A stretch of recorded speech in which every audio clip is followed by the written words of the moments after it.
హైదరాబాద్ లో international kite festival 3వ రోజుకు చేరుకుంది. సికింద్రాబాద్ పెరేడ్ గ్రౌండ్స్ లో పతంగుల పండుగ ఘనంగా జరుగుతుంది. ఇవాల్టితో కైట్ ఫెస్టివల్ ముగియబోతుంది.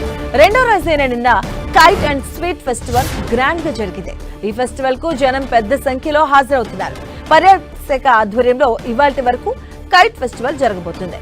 అంతర్జాతీయ కైట్ ఫెస్టివల్ కు దేశ విదేశాల నుంచి ప్లేయర్స్ వచ్చారు. 19 దేశాల నుంచి 40 మంది అంతర్జాతీయ కైట్ ప్లేయర్స్, అలాగే 15 రాష్ట్రాల నుంచి 55 మంది నేషనల్ కైట్ ప్లేయర్స్ పాల్గొన్నారు. అలాగే ఈ ఫెస్టివల్లో పెద్ద మొత్తంలో స్వీట్స్ కు సంబంధించిన స్టాల్స్ ని ఏర్పాటు చేశారు. దేశంలోని వివిధ రాష్ట్రాలకు చెందిన ఫేమస్ స్వీట్స్ అన్ని అక్కడ అందుబాటులో ఉన్నాయి. రాత్రి 9 గంటల వరకు కైట్ ఫెస్టివల్ నిర్వహిస్తున్నారు. పెరేడ్ గ్రౌండ్ పరిసర ప్రాంతాల్లో ట్రాఫిక్ ఆంక్షలు కొనసాగుతున్నాయి. ఇక కైట్ ఫెస్టివల్ ను నగర ప్రజలతో పాటు పలువురు ప్రజాప్రతినిధులు సందర్శిస్తున్నారు. Jubilee Hills MLA Naveen Yadav kite festival లో పాల్గొన్నారు.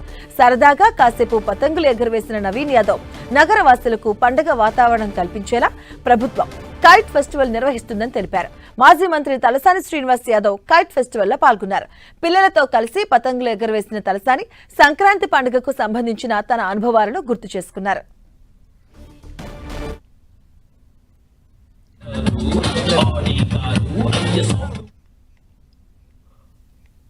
మరి ఈరోజు ఈ ప్రాంతంలో మా మిత్రులు, యువకులు అందరూ కూడా మరి బ్రహ్మాండంగా సంక్రాంతి చేసుకుందాం అనేటువంటి ఉద్దేశంతో, ఒకప్పుడు మా చిన్నతనంలో సంక్రాంతి పండుగ వచ్చిందంటే ఒక 4 నెలల ముందు నుంచే పతంగులు ఎగిరేసుకుంటుండే.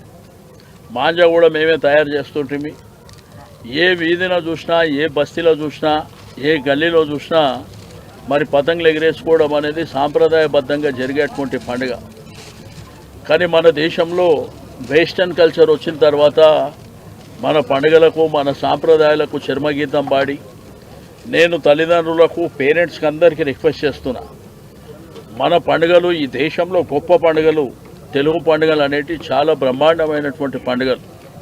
చిన్నతనం నుంచే పండుగల యొక్క గొప్పతనం పిల్లలకు చెప్పవలసినటువంటి అవసరం ఉంది. మరి సంక్రాంతి వచ్చిందంటే ఆ సంక్రాంతి పండుగ యొక్క గొప్పతనం చెప్పవలసినటువంటి అవసరం ఉంది.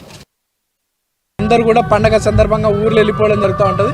కానీ ఇక్కడ హైదరాబాద్ కల్చర్ పోకుండా, ఈ పండుగ వాతావరణం పోకుండా ప్రభుత్వం ఇంత చక్కటి కార్యక్రమం, ఇంత గొప్పటి కైట్ ఫెస్టివల్ని ఏర్పాటు చేయడం ప్రజలంతా చాలా సంతోషిస్తూ ఉన్నారు. ఇక్కడ చూస్తూ ఉంటే కొన్ని వందల వేల మంది చిన్నారులతో పాటు తల్లిదండ్రులు అందరూ వచ్చి ఫెస్టివల్ని సెలబ్రేట్ చేస్తూ ఉన్నారు. ప్రజల తరఫున ప్రభుత్వానికి ధన్యవాదాలు తెలియజేస్తూ, ఇక్కడ ఈ ప్రోగ్రామ్ని సక్సెస్ చేయడానికి ఇంటర్నేషనల్ వైడ్గా వచ్చినటువంటి Canada, Colombo, France, Indonesia, Italy, Japan, Malaysia వివిధ దేశాల నుండి ఇక్కడ వచ్చి వాళ్ళ కైట్స్ని ప్రదర్శిస్తూ ఉన్నారు. ఈ ప్రోగ్రామ్ ఈ ఫెస్టివల్ సెలబ్రేట్ చేయడానికి, సక్సెస్ చేయడానికి వచ్చిన వాళ్ళందరూ కూడా ధన్యవాదాలు తెలియజేస్తూ